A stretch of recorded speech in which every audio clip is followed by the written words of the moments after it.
Os caminhos do Náutico na sua volta à Série B estão traçados. A tabela foi lançada na noite de sexta-feira e a gente, a partir de agora, avalia os caminhos do time de Hélio dos Anjos, de um time que fez uma composição de elenco bem interessante e que começa 2026 mostrando força, até se colocando como um eventual candidato ao acesso. Nesse programa em que a gente analisa a tabela, eu diria que o foco ele passa muito por blocos. A gente tenta identificar se existe uma espécie de um corredor polonês. E eu já vejo aqui que no caso do Náutico tem pelo menos um corredor polonês muito claro e consideravelmente longo ali no meio dessa tabela. Mas a gente também avalia a estreia, os jogos que introduzem o Náutico na Série B e depois, quando vier a tela do slide do segundo turno, a gente vai para a reta final. Então vamos por partes. Cássio, o Náutico tem um início de Série B duro, tá? Nas 4 primeiras rodadas, enfrenta 3 potenciais favoritos ao acesso. Estreia em casa contra o Criciúma, que não faz um bom início de ano, é verdade, mas sempre é um time que orbita em torno do acesso na Série B. Depois vai até Goiânia enfrentar o Atlético Goianiense, recebe a Ponte Preta, essa em colapso, e aí um jogo que já se aproxima como uma conta de luz, um jogo de obrigação para o Náutico, e depois vai ao Castelão encarar o Ceará. Eu diria que dos 4 vídeos que a gente está fazendo analisando tabela, o início mais pesado é o do Náutico, Cássio. Fred, o Náutico está de volta à Série B após 3 anos, né? Foram 3 anos na Série C, na terceira tentativa conseguiu o acesso. A última participação do Náutico tinha sido em 22, né? Naquela ocasião fez 30 pontos, apenas caiu na última colocação. Tinha feito bons antes, mas na 22 acabou indo muito mal. E apontar que o Náutico já subiu 4 vezes, sendo 2 nos pontos corridos, sendo que apenas a de 2011 teria subido direto, que ele foi vice-campeão. A de 2006 foi terceiro lugar, ele teria ido para o playoff, teria ido com vantagem, né? Teria ido enfrentar o 6º lugar e com a vantagem do empate. Ou seja, dentro da lógica, o Náutico, dentro dos pontos corridos, o Náutico já tem esse histórico de já ter subido. Eu acho que, enfim, grande parte da torcida já viu isso, que, por exemplo, uma coisa que para o CRB, que idealizou esse playoff, ainda não existe, por exemplo, né? E sobre essa tabela nessa volta, estou trazendo essa experiência porque acho que essa experiência conta, inclusive, para entendimento de tabela. Não é aquele cara que está vivendo aquilo pela primeira vez, perdeu no serve, ganhou, enfim. O jogo contra o Criciúma é um jogo parelho, ainda que o Criciúma tenha sido um candidato ao acesso no último ano, mas o Criciúma do Campeonato Catarinense e o próprio Náutico, como ele começou a temporada muito bem, uma pré-temporada mais longa, né? Uma montagem mais sólida de reforços que o Náutico teve, que agradou a torcida, nem sempre se agrada a torcedor, mas dessa vez o Náutico conseguiu fazer isso. Então ele tem uma largada interessante, que é em casa, e os 2 jogos fora de casa, na verdade os 2 jogos em casa, um jogo bem disputado contra o Criciúma, um jogo onde ele tem uma obrigação contra a Ponte Preta, embora tenha perdido para a Ponte Preta na Série C. Né, mas desde então foram para rumos opostos. Mas, detalhe, mas quando ele perdeu, ele era favorito também, tá? Quando ele perdeu, mas jogo agora, era favorito. Cássio, hoje, fevereiro, são rumos opostos. E para sorte do Náutico, esse jogo vai ser cedo, porque com futebol é aquela coisa, a Ponte Preta não vai ficar o resto da vida. Exatamente. Ela não vai ficar o resto da vida no momento que ela está agora. Mas talvez ela não consiga corrigir em 2 meses. E para o Náutico, a melhor coisa é ter visto esse escolhido da Ponte Preta, tudo em tese, naturalmente, mas ter visto esse escolhido da Ponte Preta logo na largada, porque a tendência de ser essa mesma Ponte Preta quase rebaixada do Paulista é uma tendência gigantesca. Ou seja, aí já vem a primeira obrigação, que seria para vencer, porque de repente não vencer um jogo nesse contexto, aí seria ruim, porque os 2 jogos fora de casa, Fred, dessa largada que você trouxe, são horríveis. Ainda assim, o Atlético Goianiense, um clube com histórico de acesso na primeira divisão, e o Ceará, ainda que o Náutico tenha até, né, uma memória ali, acho que 2019, o Náutico eliminou o Ceará na Copa do Nordeste, foi um jogo completamente maluco. O Ceará priorizou o estadual, o Náutico foi lá e ganhou no Castelão. Só que o Ceará, dessa vez, é o segundo maior orçamento da competição. O Náutico não teve o orçamento divulgado até a gravação desse vídeo, né? O Ceará 30 milhões, entre 25 e 35 milhões. Eu acho que, por exemplo, não bate 40 de jeito nenhum. O do Ceará é 160.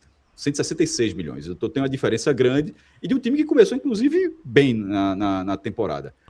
Fred, é um corredor, é uma largada difícil, mas é mais esse fator Ponte Preta que bota essa, obviamente, bota uma obrigação, mas bota que pelo menos nessa largada difícil tem um cenário, tem um escape ali para você sair, para você não sair completamente aí, ó, ter que largar dos boxes na segunda divisão.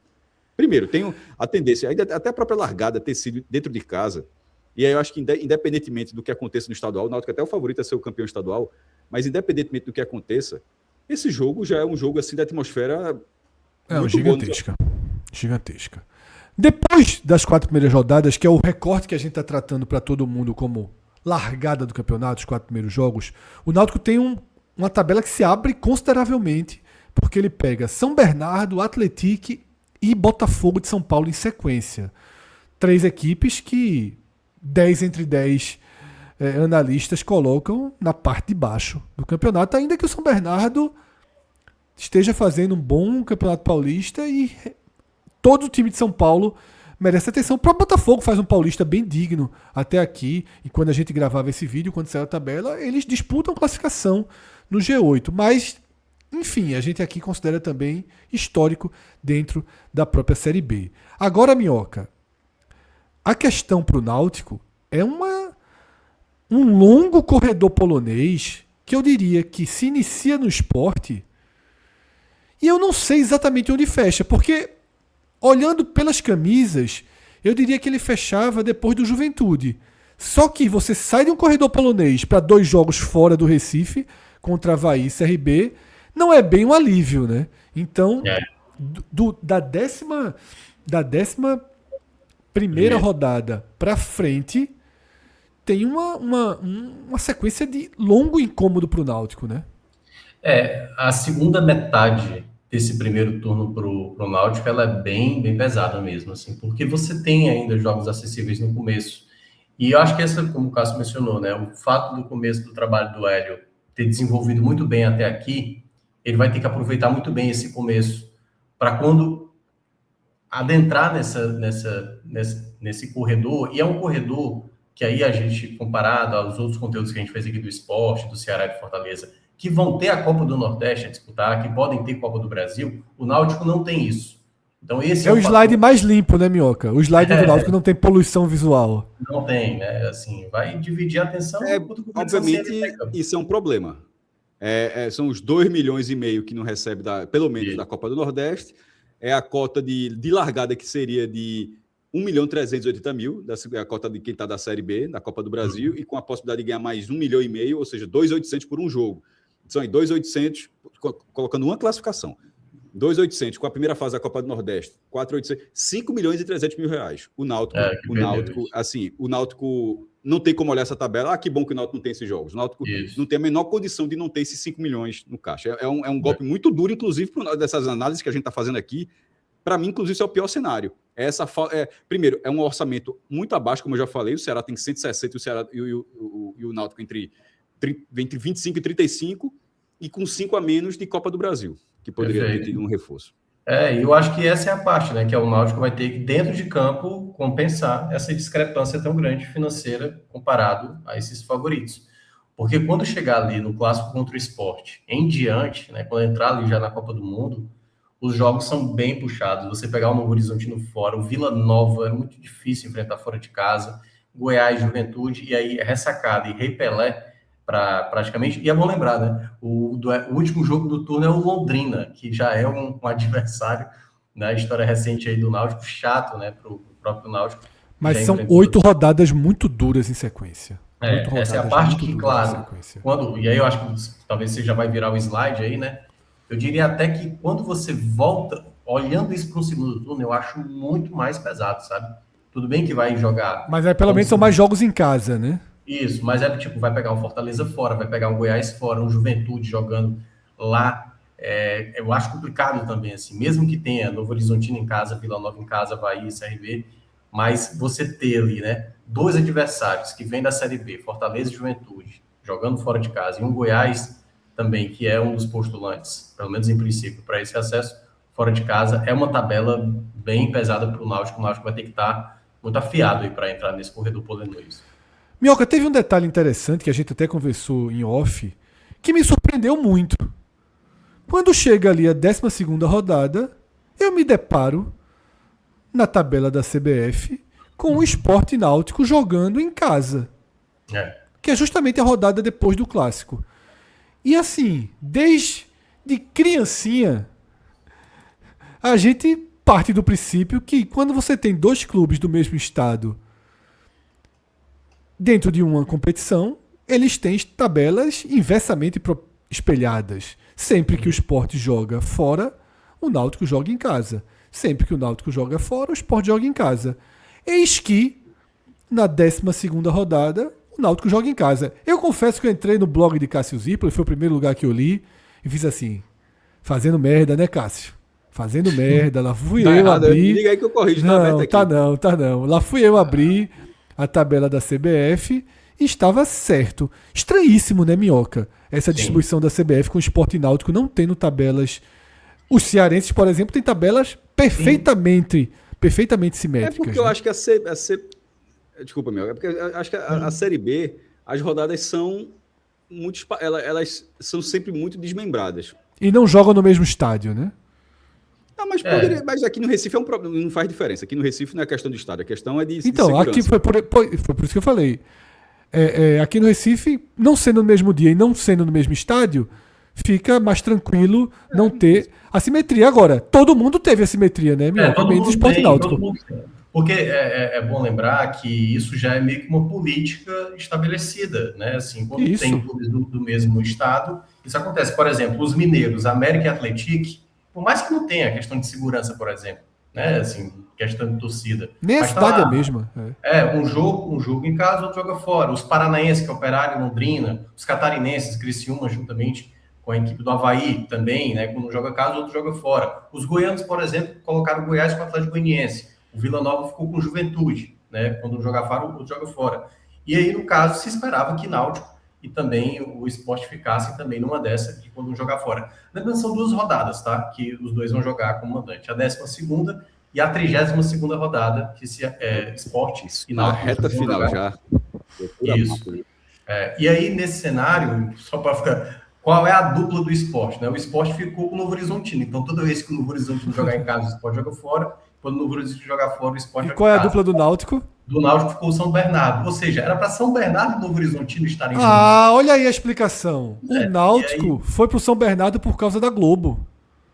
O Náutico precisou espelhar com o São Bernardo. Então tá aí. Perfeito. Matou. Esse é o motivo principal. O Náutico largou o Sport e espelhou o São Bernardo. Tá? Parece bem óbvio que tenha sido por esse caminho. Olha aí, chegamos à explicação aqui. Quem sabe faz ao vivo, mesmo não sendo ao vivo, tá? Importante para o torcedor do Náutico. É meio repetitivo se você estiver vendo todos os vídeos. É meio repetitivo para a gente falar, mas faz parte da nossa missão e do nosso trabalho. São 18 rodadas, tá? 18 rodadas com o elenco que estiver fechado no dia 3 de março. 3 de março a janela fecha e só reabre ali. Vocês estão vendo o símbolo da janela reabrindo pós-Copa do Mundo, antes do jogo contra o Londrina, que fecha o primeiro turno. Ou seja, o que o Náutico tiver no dia 3 de março, não entra mais ninguém, a não ser que sejam jogadores sem contrato na temporada, jogadores livres no mercado. O que obriga a direção / comissão técnica / treinador do Náutico, já que Hélio dos Anjos e Guilherme dos Anjos comandam todo o setor, a trabalhar forte nesse mês de fevereiro para trazer as necessidades que estão aparecendo dentro do Náutico. Há necessidade de mais um centroavante? Ainda não sabemos. O Náutico não conseguiu ter todos os jogadores 100% jogando ali na frente ainda. Vamos ver quando o Juninho entrar, se há uma recomposição de jogadores como Todinho. Há uma possibilidade do Náutico ter possibilidades com o elenco atual. Não vejo o Náutico trazendo, Cássio, 4, 5 reforços até 3 de março, não. Talvez pontual, se espera muito a volta do zagueiro Carlinhos, mas aí tem que ver. O Noroeste está fazendo uma campanha muito fraca no campeonato, então A tendência é que ele esteja liberado antes. O Náutico tem ali um ou outro pontual. O zagueiro Carlinhos é o que mais se espera para trazer até o dia 3, né? E nesse caso, quando eu estava até falando na parte financeira, aí o cara do Náutico, sim, mas a cota é maior, mas aí o orçamento está dentro dessa cota. Ou seja, quando eu estou colocando 25 a 35 milhões, já é considerando essa receita que o Náutico vai ter junto com o São Bernardo, as maiores da Série B dessa temporada. Mas isso não é suficiente para deixar uma condição econômica para um pacotão de reforços. Eu acho que esses reforços já aconteceram. O Náutico, ele já fez essa montagem de elenco. Ele está... acho que 80% do que o Náutico ia contratar já contratou. Ele antecipou esse processo.